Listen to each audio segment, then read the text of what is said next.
Kita ke Pulau Pinang untuk melihat apakah harapan para pengusaha terhadap bajet 2023. Kita akan kembali selepas ini.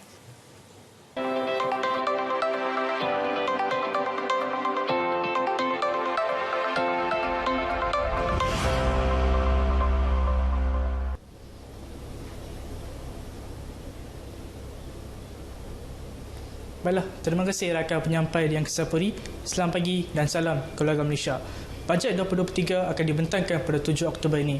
Diharapkan bajet ini akan memberi manfaat kepada seluruh rakyat Malaysia dan tidak dilupakan juga para peniaga yang menjadi tulang belakang pada ekonomi negara kita. Untuk itu, kita akan bersama dengan Dr. Abdul Rais Abdul Latif, pensyarah kanan bahagian Ekonomi Pusat Pengajian Sains Kemasyarakatan Universiti Sains Malaysia USM. Selamat pagi, Doktor. Selamat pagi. Baiklah doktor, sejak kebelakangan ini ramai yang mencubakan diri dalam perniagaan. Pada pendapat doktor, apa sebenarnya yang perlu diberikan keutamaan kepada para peniaga dalam bajet 2023 ini? Baiklah, semasa pandemik COVID-19 sehinggalah di umum endemik di dalam negara kita, kita dapat lihat ya, peniaga merupakan antara kumpulan yang terjejas teruk akibat COVID-19 ini. Kerajaan telah menyediakan pelbagai pakej rancangan untuk memberi suntikan kepada ekonomi, terutamanya untuk membantu mereka untuk kembali semula seperti sedia asal ya. Dan kita dapat lihat contohnya seperti sektor pelancongan. Apabila sektor telah dibuka semula, ekonomi telah kembali pulih seperti sedikit-sedikala, kita telah lihat mereka telah mula untuk mengaktifkan semula perniagaan mereka. Jadi dalam bajet 2023 ini kita akan lihat penekanan khas akan diberikan bagi sektor pelancongan khususnya untuk mereka kembali semula seperti keadaan sebelum COVID-19. Dan saya kira dalam bajet 2023 kali ini, peniaga-peniaga terutamanya peniaga PKS, pekerjaan kerja sederhana dan mikro, akan diberi keutamaan untuk mereka memulihkan semula perniagaan mereka dan mereka ini dapat menyediakan perkhidmatan kepada pelancong-pelancong terutamanya untuk mereka datang ke Malaysia, dan seterusnya ini akan memberi suntikan kepada pertumbuhan ekonomi negara. Baik doktor, sebelum ini kita dapat lihat kerajaan telah memberi banyak bantuan kewangan kepada para peniaga. Adakah bentuk bantuan ini perlu ditambah ataupun perancangan masa panjang yang lain perlu dilakukan? Ya, seperti saya maklumkan bahawasanya kesan ini adalah berbeza kepada industri ya.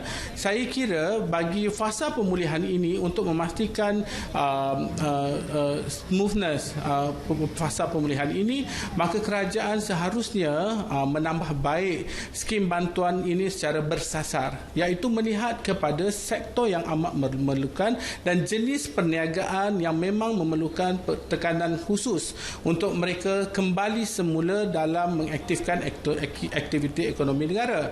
Dalam konteks ini kita lihat bantuan subsidi upah contohnya akan membantu dalam memastikan sumber kemahiran yang mereka peroleh dapat digunakan sebaik mungkin. Program peningkatan upskilling dan reskilling kemahiran-kemahiran yang mereka ada ini akan membantu para peniaga terutamanya untuk menjana peluang perniagaan yang lebih baik. Selain peniaga, golongan mana lagi yang perlu diberi keutamaan dalam bajet kali ini? Ya, kita dapat lihat bahawasanya fasa pemulihan kita lihat selepas suntikan diberi pertumbuhan ekonomi kita sebelum ini menguncup sebanyak 5.5% ya. Pada tahun 2022 kita dijangka mencapai sehingga 6.6% kadar pertumbuhan ekonomi, dan ini perlu dipacu melalui pertumbuhan yang lebih stabil. Jadi untuk memastikan perkara ini tercapai, apa yang boleh dilakukan? Pertama, memberi bantuan yang bersasar kepada individu dan golongan yang memerlukan, terutamanya golongan mudah rentan. Jadi kerajaan perlulah menyediakan bantuan atau program yang mana bukan hanya berbentuk one off untuk membantu mereka, sebaliknya melibatkan kepada golongan yang dapat meningkatkan kemahiran mereka dan memberi kemudahan untuk mereka memasuki semula ke pasaran buruh dan seterusnya menjana pendapatan yang lebih baik. Selain itu, saya kira kerajaan perlu menyediakan platform yang lebih baik melalui proses pendigitalan di mana peniaga-peniaga terutamanya dapat diberi perhatian yang khusus melalui skim latihan dan juga pengaktifan gig economy, di mana gig economy ini menjadi sumber baharu untuk pertumbuhan yang lebih stabil, dan ianya akan membantu kepada para peniaga dan juga isi rumah yang mahu menjana pendapatan tambahan untuk menjalani kehidupan mereka, seterusnya menampung peningkatan kos sara hidup dan inflasi yang kita sedang alami. Baiklah, terima kasih Doktor. Baiklah, sekian saja cerita pagi dari Pulau Pinang. Kembali ke Angkasa Puri.